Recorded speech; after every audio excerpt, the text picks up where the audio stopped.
Agaknya, macam mana cara paling senang untuk kita stapler kertas? Adakah kita tekan di hujung hadapan, di tengah ataupun di hujung belakang? Jom tengok.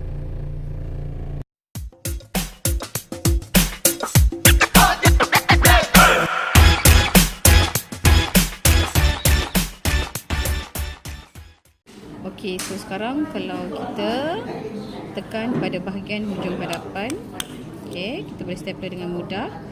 Kalau kita stapler tekan dekat tengah, so kita gunakan tenaga yang banyak. Dan kalau kita tekan stapler pada hujung belakang, menggunakan tenaga yang sangat banyak. Okey.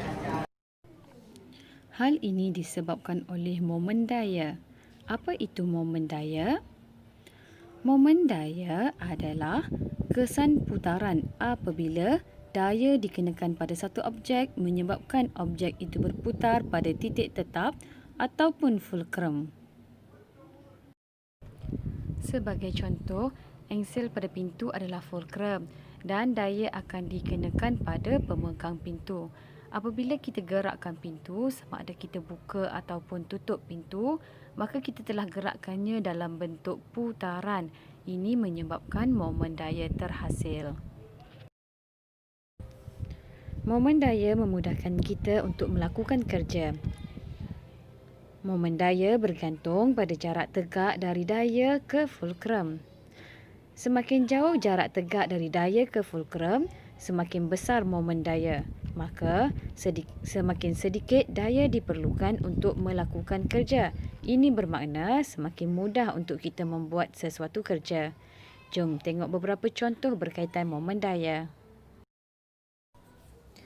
Momen daya pada rajah B lebih besar.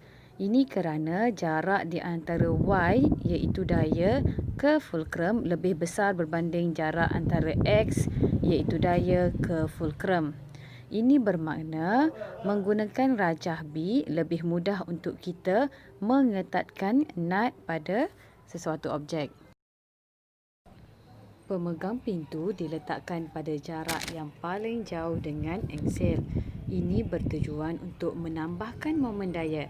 Jadi, bila momen daya bertambah, semakin sedikit daya diperlukan untuk membuka pintu. Semasa mengibarkan bendera, tangan yang berada di bawah bertindak sebagai fulcrum, manakala tangan di sebelah atas bertindak sebagai daya.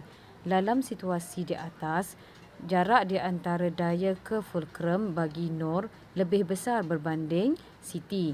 Ini bermakna momen daya bagi Nur lebih besar. Jadi, Nur hanya perlukan sedikit daya sahaja untuk mengibarkan bendera berbanding Siti. Berbalik pada soalan asal kita, fulcrum bagi stapler terletak pada hujung belakang dan tangan kita akan bertindak sebagai daya. Jadi, di manakah tangan kita patut diletakkan untuk menghasilkan momen daya yang paling besar? Adakah A, B ataupun C? Ya, jawapannya adalah C kerana jarak dari daya ke fulcrum yang paling jauh. Ini akan menghasilkan momen daya yang paling besar dan akan memudahkan kerja kita untuk mengetip kertas.